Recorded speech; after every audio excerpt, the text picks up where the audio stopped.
The writer explains now. Is it ethical to curse a man I've never met? Probably not. But is it unethical to let him keep talking? Yes. Now comes the obligatory ass covering paragraph in the piece, just to stave off any negative publicity for Jezebel. Quote, I want to make it clear I'm not calling on dark forces to cause him harm. I just want him to wake up every morning with an inexplicable zit. I want his podcast microphone to malfunction every time he hits record. I want his blue blazers to suddenly all be one size too small. I want one of his socks to always be sliding down his foot. I want his thumb to grow too big to tweet. To ruin his day with the collective feminist power of the Etsy coven would be my life's greatest joy. Erica and Charlie Kirk heard about these curses, and that news genuinely rattled Erica in particular. She knew Christian teaching on the subject. She loved Charlie, absolutely. And she was scared when she heard of the curses Jezebel had called up. So much so that she and Charlie contacted a friend, who I believe she said was a Catholic priest, but definitely a friend, and asked him to come over and pray with them over Charlie the night before he was murdered. She eventually worked it through, and so did Charlie. That, as she later told me, weapons will form but not prosper. That Satan and those witches have no power. Of course, God's will is the one that matters, and his blessing over Charlie was real. As you can see, there's a lot of spiteful people in this world. Just because you did not like what Charlie Kirk was saying did not mean that you had to go pay a witch to put a curse on him and then pay extra money to get the curse moving faster. That's just wicked and that's just evil. And then to be on a website called Jezebel, knowing what Jesus said about the spirit of Jezebel, the Jezebel woman.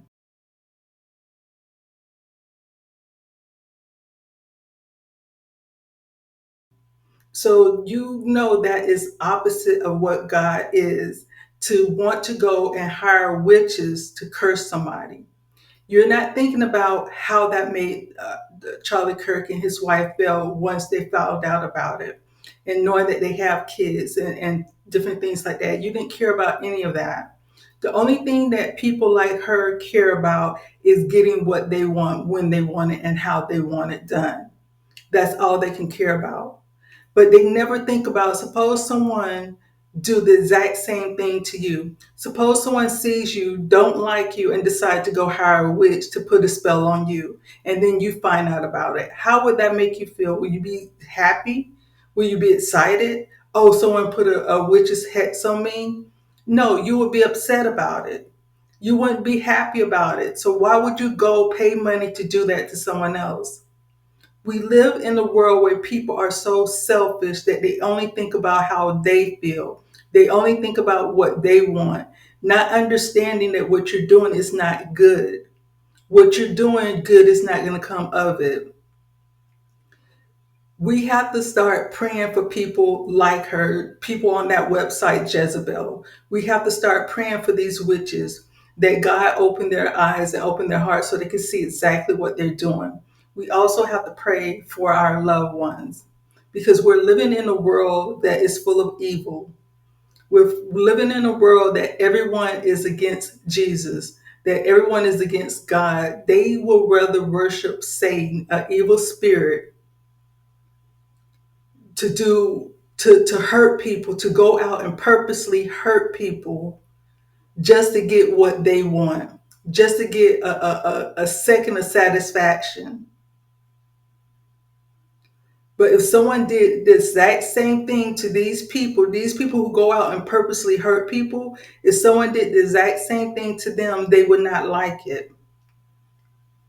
And we as Christians, we're taught to treat people the way we want to be treated, to do unto others the way we want to be people to do unto us, to fight evil with love. That's what we're taught as Christians. So you see, when people go out and do all this other stuff, it's not of God, it's of Satan. And these people are allowing Satan to use them to put evil out into the world. And that's just sad that she just wanted what she wanted and did not care how knowing that information will affect a whole family, a wife, a husband, and two kids. And she's still not sorry for what happened. She's still not sorry for what she did. And that's the sad part about it. So we have to pray for the people that we love, that a head of protection is around them. And we have to pray for these type of people that's out here in the world.